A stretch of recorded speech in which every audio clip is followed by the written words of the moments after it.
1851, un ch'toulo gamin vient de naître dans une famille de vignerons en bord de Loire. Oh mon Dieu! Le père et la mère, ils sont ravis de cette affaire, et le gamin, il l'appelle Herman. Un prénom qui se donnait alors, avant qu'on se fâche, pas plus tard avec les cousins germains. Herman, il a grandi dans une famille aimante et qu'avait bien avec la vigne. Alors, quand il a eu 6 ans, on y a offert une paire de sabots tout neufs, et puis on y a mis 2 sous dans la poche. Et ainsi, tous les jours, il allait à l'école pour apprendre à lire. Oh, quel bonheur! Herman, il a découvert un plaisir qui l'a transformé. Il avait les yeux qui pétillaient dès qu'il était à l'école. Herman a grandi, et quand il a eu ses 12 ans, le maître d'école, il l'a inscrit au certificat de fin d'études. Il était persuadé que le gamin, il allait réussir. Mon Dieu, si vous saviez, c'était au-delà de ses espérances. Premier du canton, premier du département et même premier de la région. Un vrai bonheur, un honneur incomparable pour les parents qui savaient tout juste lire et point écrire, les pauvres malheureux. Alors ils décidèrent de faire un cadeau à leur gamin. Mais comment faire? Quoi donc lui acheter? C'est le père qui a eu l'idée. Il a dit à sa femme: ma bonne femme, si on allait jusqu'à la grande ville, il paraît qu'il y a une maison de commerce où on y vend des livres. Une librairie, il me semble que ça s'appelle. Alors, bras dessus, bras dessous, ils ont pris le chemin de halage et puis ils sont allés jusqu'à la grande ville. Ils sont allés dans un établissement, la Librairie Nouvelle, fondée en 1545. Vous vous rendez compte, une paye de cela. Et ils ont demandé au libraire: on voudrait faire un cadeau à notre gamin qui vient d'être reçu premier au certificat de fin d'études. Le libraire, il savait point trop quoi proposer. Alors il a demandé: comment il s'appelle votre gamin? Herman. Oh, j'avons ce qu'il vous faut. Et le libraire, il est allé fouiller tout là-haut, dans les rayonnages, et il a pris un gros livre. Tenez, c'est ce qu'il lui faut. Le père et la mère, ils ont demandé à ce qu'il fasse un joli cadeau, puis ils sont rentrés.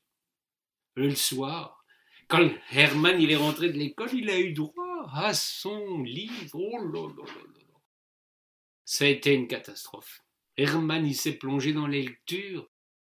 À un moment donné, la mère a dit: Herman, il est temps de passer à table. Et Herman, il a répondu: je peux point, je suis en train de lire.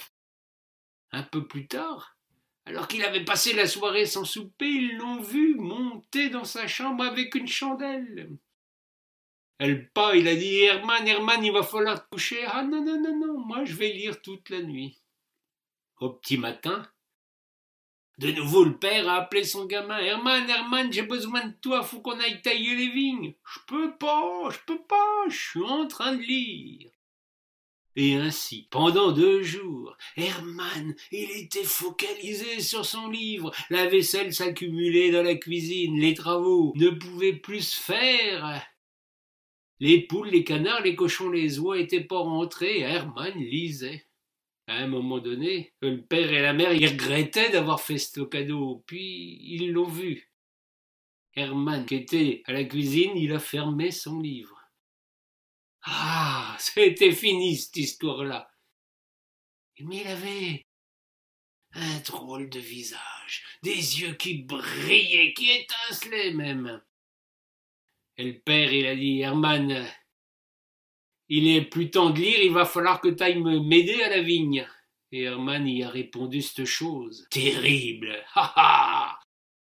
C'en est terminé. Moi, je veux pas être putéreux comme vous autres. Mais j'ai trouvé ce que je veux faire. Je veux être pêcheur, pêcheur de Loire.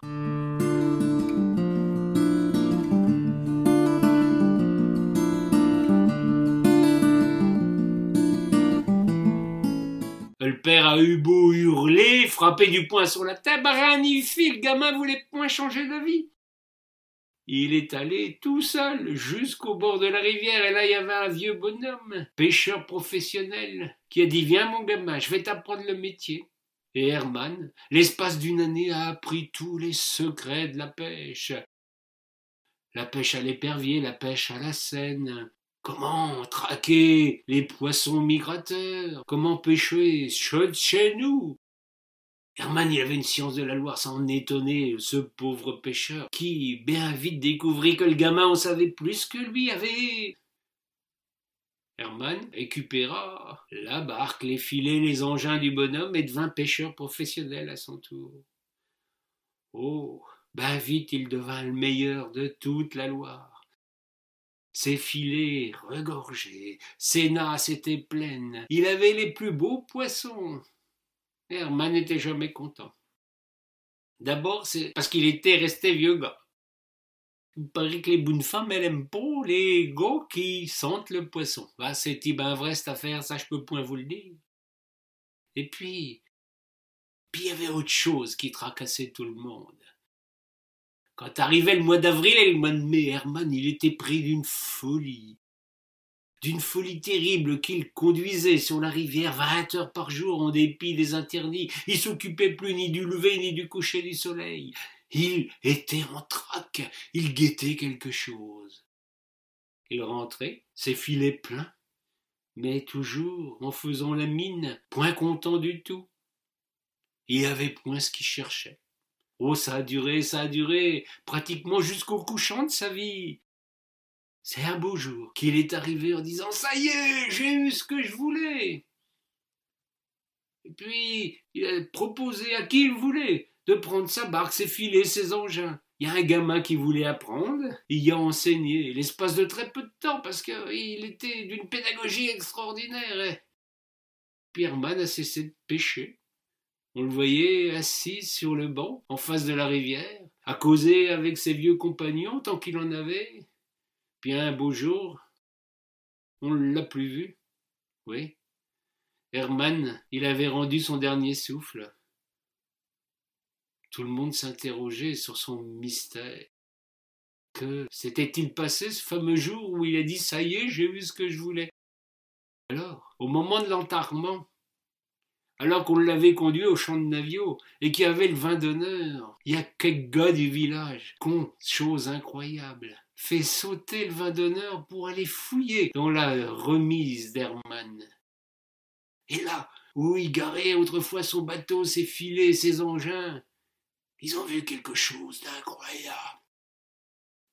Il y avait un poisson gigantesque, plus de 3 mètres de long. Oh, Babou, il faisait 3,80 m même.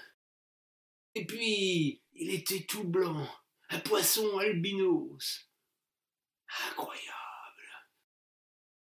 Et en dessous de ce poisson, il y avait, encadré, un livre qu'on y avait acheté pour son certificat de fin d'études.